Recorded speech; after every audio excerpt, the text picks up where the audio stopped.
ప్రియులారా, మన ప్రభు అయిన యేసుక్రీస్తు నామంలో మీకు శుభోదయం. ప్రభు సమీపంగా ఉన్నాడు. అనుదిన ఆత్మీయ ఆహారం, సెప్టెంబర్ 23 సోమవారం.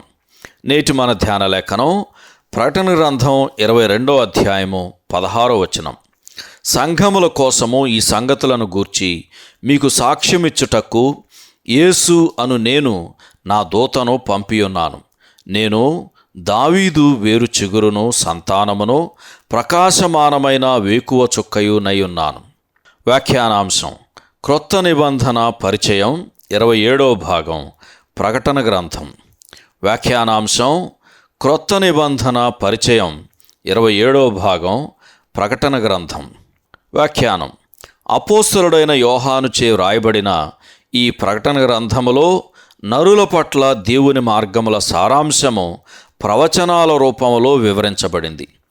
ఆదికాండములో నిర్మలమైన నూతనత్వముతో సాధారణమైన రీతిలో ప్రారంభమైన మానవ చరిత్ర ఇప్పుడు మానవుని విస్తారమైన దోషములు, ఉద్దేశపూర్వకమైన అవిధేయతతో మానవుడు పరిస్థితులలో జోక్యం చేసుకొనుట వలన సమస్తము జటిలమైపోగా ఆ చరిత్ర ముగింపును చూస్తాం.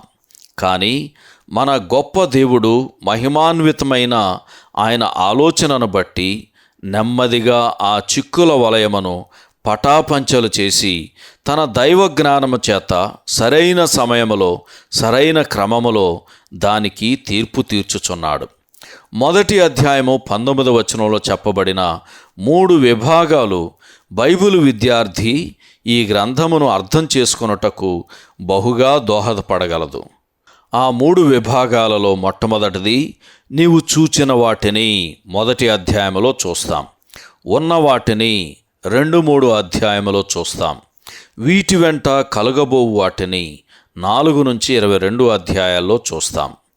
మొదటిది భూతకాలము, రెండవది వర్తమానము అనగా సంఘకాలమునకు చెందినది, మూడవది భవిష్యత్తుకు సంబంధించినది. ప్రకటన గ్రంథము 2-3 అధ్యాయములలో మన ప్రభు అయిన యేసు చిన్న ఆసియాలోని 7 సంఘముల యొక్క ఆత్మ సంబంధమైన స్థితిని గంభీరమైన దృష్టితో న్యాయ విమర్శ చేస్తూ కనబడుచున్నాడు. సంఘము ఆరంభమైనది మొదలుకొని ప్రభువు వచ్చు వరకు, అనగా సంఘము కొనిపోబడి వరకు సంఘము యొక్క చరిత్రను ప్రవచన రూపములో ఈ 7 సంఘాలు వివరించుచున్నవి. తీర్పు దేవుని ఎంట వద్దనే ఆరంభం కావాలి కదా. సమస్తము మీద ప్రభు అయిన యేసు పొందిన విజయము, ఆయన 1000 ఏండ్ల రాజ్య పాలన, మహాధవళ సింహాసనంపై కూర్చుండి ఆయన జరిగించు తీర్పు, క్రొత్త ఆకాశము క్రొత్త భూమిలో దేవుని నిత్యమైన మహిమ వంటి ఈ గ్రంథములోని కొన్ని ముఖ్యమైన అంశాలు. దేవుని ఘనమైన ఆలోచనలన్నిటి నెరవేర్పు ఇక్కడ చూడగలం.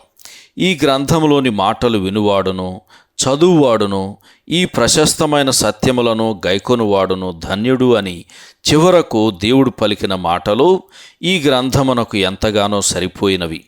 సహోదరుడు ఎల్.ఎం. గ్రాంట్, శుభములతో వందనాలు.